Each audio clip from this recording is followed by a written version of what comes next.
ஒரு மிகச்சிறப்பான இயக்குனர் வந்து கிடைச்சிருக்காரு. நீங்கள் இந்த படத்தின் வெற்றியை வச்சு நான் சொல்லலை, எடுத்துக்கிட்ட ஒரு விஷயத்தை எவ்வளவு அழகாக நேர்த்தியாக சொல்லணுமோ இந்த மேக்கிங் ஸ்டைல் அதை பார்த்தா ஒரு 4 ஷாட் பார்த்தாவே இந்த டைரக்டராக தேறிடுவான், இல்லைன்னா தேர மாட்டான்னு நான் சொல்லிடுவேன். ஸோ நீங்கள் ஃபஸ்ட் கிளாஸ் வாங்க வாழ்த்துக்கள். அதுக்கப்புறம்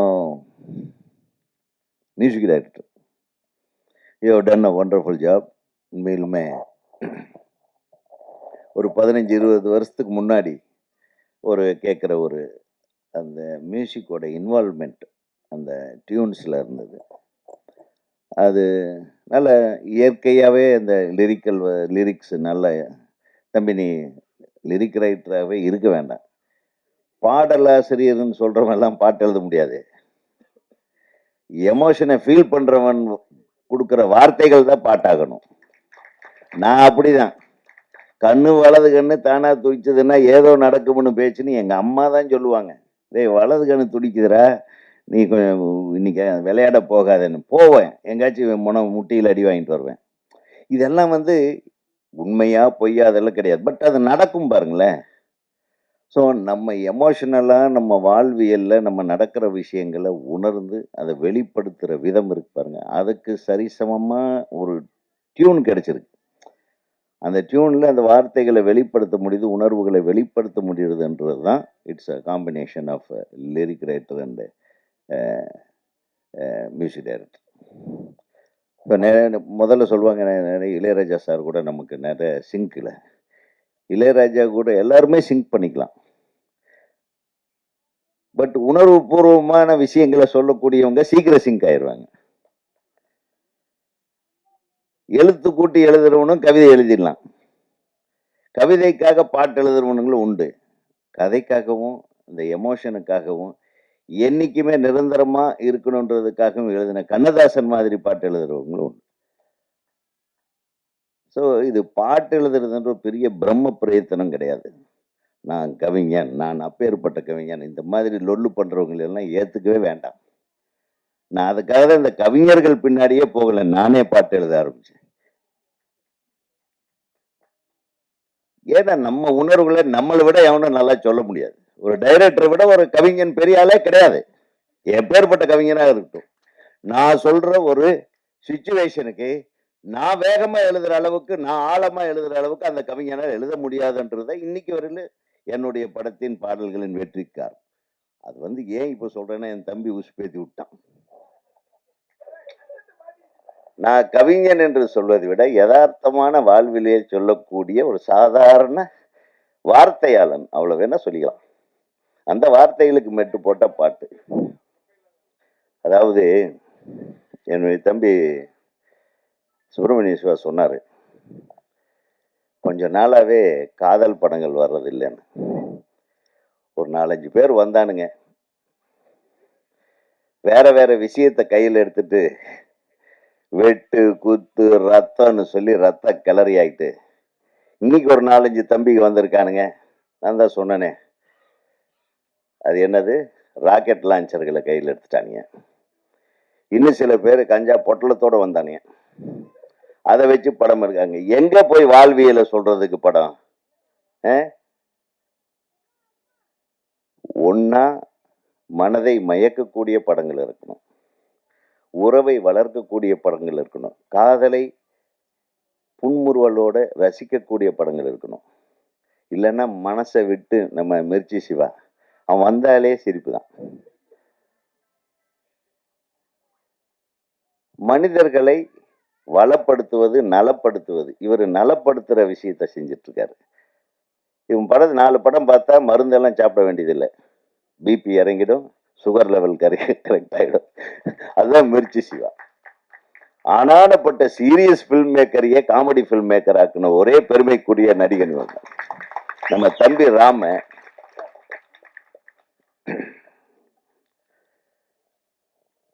ஒரு படம் எடுக்க ரொம்ப போராடி படம் எடுப்பார் ராம, அங்கங்கெல்லாம் போய் விருது வாங்கிட்டு வந்துடுவான். ஆனா எங்க ஓடுதுன்னு கேட்குன்னு, சார் ஏதோ ஒரு தியேட்டர்ல ஓடுதுன்னு சொன்னாங்கன்னு அவரே சொல்லுவார். ஆக பெயர் எடுக்கும் இயக்குனர்கள் எல்லாம் வெற்றியாளர்கள் ஆகிவிடுவதில்லை. அதாவது பணத்தளவு. வருமானம் ஈட்டும் படங்கள் எடுக்கும்போது நான் தப்பே சொல்லல. நீங்க இந்த படத்த வந்து நம்ம தயாரிப்பாளர் சார் எங்க அவரு? அ அவர பார்க்கும்போது சும்மா சாதாரணமா நெனச்சேன். ஆனா, இந்த படத்துல வந்து இந்த டெக்னீஷியன்ஸ் இத்தன பேரும் ஆல்மோஸ்ட் எல்லாமே நியூ டெக்னீஷியன்ஸ். இவங்கெல்லாம் சேர்ந்து ஒரு படத்த எடுத்திருக்குன்னா, அந்த படம் இவ்வளவு நேர்த்தியாக வந்திருக்கிறது என்றால், இந்த தயாரிப்பாளர் கிட்டத்தட்ட இந்த புது படம் இந்த 1,00,00,000 பட்ஜெட், 1,50,00,000 பட்ஜெட் எல்லாம் ஆயிருக்காது. டெஃபினட்டா 3, 4 கோடிக்கு மேல தான் இருக்கும். ஸோ அந்த அளவுக்கு வந்து ஒரு சுதந்திரத்த குடுத்து, ஒரு டெக்னீஷியன் குழுவை நம்பி ஒரு படம் எடுத்திருக்காருன்னா, முதல் பாராட்டு அவருக்கு தான். அத காப்பாத்திக்கணும். வாழ்நாள்ல கடைசி மூச்சு இருக்கிற வரையிலும் அவர நீ மறக்கக்கூடாது. அதுதான் நன்றிங்கிறது. ஏன்னா சினிமாவுல நன்றிங்கிறதே செத்து போயிட்டே இருக்கு. ரொம்ப கோமா ஸ்டேஜ்ல இருக்கு நன்றிங்கிறது. ஏ அதனால எனக்கு ரொம்ப சந்தோஷமா இருக்கு. சிவா சொன்ன மாதிரி, அந்த சிவா, சுப்பிரமணிய சிவா சொன்ன மாதிரி, டைரக்டர் சிவா, நடிகர் சிவா 2 பேருமே கலக்குறாங்க இன்னைக்கு. ஓ காதல் படங்கள், அந்த மாதிரியான காதல் படங்கள் எல்லாம் இனி எடுத்தா ஓடாத, ஒரு வாழ்வியல் படங்கள் எடுத்தா ஓடாதான்ற பயத்திலேயே நம்ம எல்லாம் வெளியே போய் வாய்ப்பை கேட்கறது இல்லை. ஏன்னா நம்மளுக்கு அதை தவிர வேற எதுவும் எதுக்கு தெரியாது. நான் காலேஜில் படிக்கும் போதே காதல் பண்ண வந்தேன். அதாவது 5வது காதல், 4 காதல் தோல்வி பள்ளிக்கூடத்திலேயே. 5வது காதல் கல்லூரியில் கோயம்புத்தூர்ல இருந்து அங்கதான் நாங்கள் சிறுவாணி பக்கம் போயிடுவோம். சாட்டர்டே சண்டேனா அங்க பார்த்து பாட்டு போடுவேன். அங்கேயும் கவிதை எழுதுவேன். சிறுவாணி கரையோரம் வருவாளா மாமம் பொண்ணு. நல்லா இருக்கா? மருதாணி விரலாலே தொடுவாளா ஓரம் நின்னு. தொட்டாளா? ஸோ இந்த மாதிரி நம்ம போற இடத்துல இந்த கவிதை இதுல வந்து வாழ்வியல் தான். மருதாணியும் சிறுவாணியும் இல்லாத அந்த வாழ்வியல் அங்க கோவை மாவட்டத்தில் கிடையாது. கண்ணால கடிவாளம் போட்டாலே கண்ணழகி கண்ணழகி கண்ட மீனு கண்ணழகி சொல்லாத ஒரு வார்த்தை சொன்னாலே சொல்லழகி சொல்லழகி வண்ணத்தமிழ் சொல்லழகி.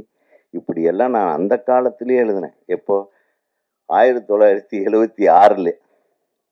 இது எங்க கல்லூரி நாட்கள்ல நானே டியூன் போட்டு நானே பாட்டு எழுதுவேன். இது இசையும் கவிதையும் வந்து கற்று வருவதல்ல, அது வரும், தானா வரும். கோயில்ல எங்க ஃபாதர் பஜன்ஸ் பாடுவாரு. அந்த சுண்டல் கொடுப்பாங்க பஜன்ஸ் முடிஞ்ச உடனே. அந்த சுண்டலை வாங்கி சாப்பிட்றதுக்காக மட்டுமே பஜன்ஸ் போவேன் நான். பார்த்தா எங்க ஃபாதர் உச்ச ஸ்தாயில பாடுவார், பெருமாளை பத்தி பாடுவார் சனிக்கிழமை.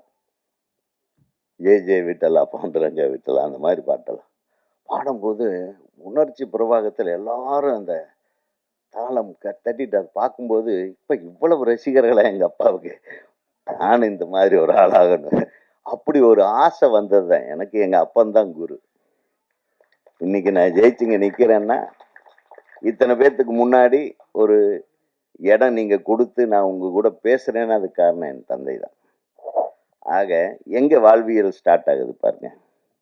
இது கன்னுலயோ கஞ்சாவிலையோ அபின்லயோ இதுலயோ கிடையாது. இன்னைக்கு வரக்கூடிய படங்கள் இது எல்லாம் சார்ந்து எடுக்காம சுப்பிரமணியம் சிவா சொன்னது போல காதல் வாழ்வியலை எடுங்க. இந்த காதல் படம் ஒரு பாரதி ராஜாவோட மண்வாசனை மாதிரி, ஒரு கிழக்கு வாசல் மாதிரி, என்னையும் சொல்லிக்கிறேன், மிகப்பெரிய வெற்றி படமாக மாற வாய்ப்பு இருக்கிறது. நம்ம பக்கத்துல மந்த்ரா வந்து மிக அழகான பொண்ணு. நானும் ஜெயராமும் ஹீரோ, டபுள் ஹீரோ, அண்ணனும் தம்பியா நடித்த படம் தான் சின்ன ராமசாமி பெரிய ராமசாமின்னு. அந்த படத்தில் எனக்கு ஹீரோயினா நான் இவங்களை செலக்ட் பண்ணிட்டேன். அப்புறம் அவங்க அம்மாவுக்கு ஒரு பெரிய கன்ஃபியூஷன். சார் இன்னொரு படம் வேறு வருது சார் அப்படின்னு. வருதாம்மா சொல்லுமா, பரவாயில்ல இதை முடிச்சுட்டு அதை பண்ணுவேன், இதை சைமல்டேனியஸாக பண்ணுமா அப்படின்னேன். இல்லை சார் இந்த மாதிரி நீங்கள் சொல்லுங்கள் சார் எது என் மகளுக்கு நல்லது அப்படின்னு சொல்லி உண்மையிலுமே கேட்டாங்க. அப்போ அந்த அருண் விஜய் முதல் படம் அறிமுகமாகிறார், விஜயகுமார் சாரோட சன்னு. நான் நினச்சேன் அது தனியாக ஒரு ஹீரோ, மெயின் ஹீரோ, ஒரே ஹீரோ அதில் நடிக்கட்டுமா, பரவாயில்ல மந்த்ராவை வாய்ப்பு கிடைத்தால் பிற்காலத்தில் நான் பயன்படுத்திக் கொள்கிறேன். அந்த வாய்ப்பு இன்னும் கிடைக்கல. என் அருமை சகோதரி மந்த்ரா அவர்கள் ஒரு பெரிய ரவுண்டு வந்துட்டாங்க. அவங்க இப்போவும் என்கிட்ட சொல்லிட்டு இருந்தாங்க, நான் இனிமேல் தமிழ் இண்டஸ்ட்ரியில் பெரிய லெவலில் நான் எல்லா படத்துலையும் நடிக்க போகிறேன் சார். நான் சொல்லிடுமா ப்ரெஸ்ஸுக்கிட்டேன்னு சொன்னேன், மறந்துட்டேன் சார் நினச்சி. ஸோ அவங்க சார்பாக நான் சொல்லிக்கிறேன், இந்த அன்பு சகோதரிக்கு நம்ம ஊர் வளர்த்து விட்ட குழந்தை அது. அவங்க மிகப்பெரிய ரவுண்டு வரணும். ஏன்னா இப்போ நிறைய அண்ணி ரோடு அக்கா ரோடு எல்லாம் பஞ்சமாக இருக்கு. இப்போ எல்லாமே வந்து சீரியலில் தான் பிஸியாக இருக்காங்க. அதனால் அந்த இடம் உங்களுக்கு நிச்சயமாக கிடைக்கும் என்று உங்களுக்கு வாழ்த்துக்கிறேன். ஏன்னா இந்த படத்தில் வந்தாலும் விட்டாங்க பாரு ஒரு அடி ஹீரோவை, மிரட்டலான செம்ம அடி. யாரா இந்த பொண்ணுன்னு பார்த்தா அதான். அதுக்கப்புறம் மந்த்ரா ஃபேஸ் கொஞ்சம் மாறி இருக்கு. என்ன அடி, அப்படி திரும்பினா வீட்டில் பொண்ணுக்கு ஒரு அடி. பக்கத்தில் வந்து உட்கார்ந்தோடனே நான் கொஞ்சம் ஒதுங்கி தான் உட்கார்ந்துருந்தேன், பயந்துட்டு. ஆக அந்த அந்த பவர்ஃபுல் கேரக்டரை பண்ணக்கூடிய அளவுக்கு இன்னைக்கு வந்து அவங்கக்கிட்ட ஒரு தனித்தன்மை இருக்குது. அதை இந்த தமிழ் தயாரிப்பாளர்கள், தமிழ் பட தயாரிப்பாளர்களும் இயக்குநர்களும் பயன்படுத்தி கொள்ள வேண்டும். அதுக்கப்புறம் நம்ம ஹீரோவை பற்றி சொல்லணும். ஹீரோ ரொம்ப இயல்பாக நடிச்சிருந்தார் தம்பி, ரொம்ப நல்லா பண்ணியிருந்து, ரொம்ப இயல்பாக இருந்தது.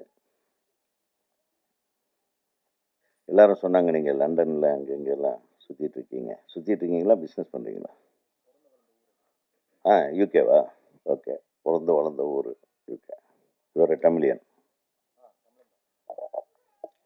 ஸோ லண்டன்லேருந்து பிறந்து வளர்ந்து இங்கே வந்து தமிழ் படத்தில் தமிழர்களுடைய, அதாவது தமிழ் உணர்வு அவருக்கு இருக்கும், அவங்க நம்மளை விட ஜாஸ்தி இருக்கும் அவங்களுக்கு. ஆனால் ரொம்ப இயல்பான ஒரு முகம், ஒரு வில்லேஜுக்கு தகுந்த மாதிரி அந்த மண்வாசனை பாண்டியன் மாதிரி அந்த எக்ஸ்பிரஷன் இருக்குது பாருங்க. அது என்ன அழகான அந்த பொண்ணு, கொஞ்சம் பார்த்தா நம்ம சௌந்தர்யா மாதிரி இருக்கு ஃபேஸு. நிச்சயமாக நீ இந்த ஜோடி வந்து மிகப்பெரிய வெற்றி பெறும் ஜோடி என்பதை நான் வந்து இங்கே உறுதியாக சொல்லிக்கொள்ள ஆசைப்படுகிறேன். நான் அந்த அளவுக்கு இருந்தது. ஸோ இந்த படத்தில் எல்லாமே அமைஞ்சிருக்கு. சிவா தரர தர தரர, இந்த சிவா பண்ண லொல்லு இருக்கு பாருங்க, அவங்க படத்தில் அப்படி ஒரு பியூட்டிஃபுல் சாங்கு. இப்போ ஃபுல் காமெடி பண்ணாலும் ஒரு பாட்டு மனசை மயக்கிட்டே இருக்குன்னா அந்த பாட்டு தான். அனிருத் தான் அதுக்கு காரணம். அந்த அனிருத் இப்போ வேற மாதிரி போடுறாரு, பயங்கர அடி அடிக்கிறாரு, தாங்க முடியாத அடியா இருக்கு. ஆக ஒரு நல்ல இசையமைப்பாளர் இந்த படத்துக்கு கிடைச்சிருக்காரு, ஒரு நல்ல தயாரிப்பு, நல்ல குழு, நல்ல எடிட்டர், நல்ல டான்ஸ் டைரக்டர். அவங்க வந்து அழகா அவங்களே நடிக்கலாம் போல் இருக்கு. நடிச்சிருக்கீங்களா? அவன் நல்ல தலைமை இயக்குனர். அப்புறம் நம்ம தம்பிகள்லாம் ரொம்ப அழகாக பேசுனாங்க. எங்கே அவர் விஜய் டிவி பாரு, அவர் தங்கத்துறை வந்து பயங்கரமான ஆளாக இருப்பார் போல் இருக்கு. டப்பு டப்புன்னு எல்லாத்தையும் பிட்டா விட்டுருந்தா எல்லாத்தையும் உடச்சி போட்டிருப்பார் போல் இருக்கு. அப்படியே நிறுத்த சொல்லிட்டாங்க. நான் இந்த படத்தை பற்றி முக்கிய ரகசியங்கள் எல்லாம் அவர் தனியாக தள்ளிட்டு போனால் கிடைச்சிரும்னு நினைக்கிறேன். நிச்சயமாக இந்த திரைப்படம் மிகப்பெரிய வெற்றி படமாக அமைய வேண்டும். இதில் ஒரு நல்ல விஷயம் என்னென்னா, மிர்ச்சி சிவாவுக்கு இந்த படத்துக்கு என்னடா சம்மந்தம், நான் பார்த்த உடனே ஜெர்க் ஆகிட்டீங்க. நானும் பேரரசன் தானே சிறப்பு விருந்தினர்கள். இன்னொரு சிறப்பு விருந்தினர் இங்கே எதுக்குப்பா வந்தாருன்னு பார்த்தேன். நம்ம சிவா, நாங்கள் 3 பேர் தவிர இன்னொரு சிவா எதுக்குன்னு நாங்கள் பார்த்தோம். அதான் மிர்ச்சி சிவா எதுக்கு வந்தீங்க, இங்கே என்ன வேலை அப்படின்னே கேட்டேன் நான் சிவா. ஏய் சரி, ஒரு அட்வான்ஸ் கொடுத்துருவோம், ஒன்றும் பிரச்சனை இல்லை, விடுங்க, அட்வான்ஸ் கொடுத்துட்டு போயிட்டே இருக்கும். ஆனால் நிச்சயமாக இந்த இந்த கம்பெனிக்கு சிவா நிச்சயமா பண்ணுவார். ஏன்னா இந்த கம்பெனியுடைய தரம் தெரிகிறது. இந்த ட்ரெய்லர்லயே தரம் தெரிகிறது.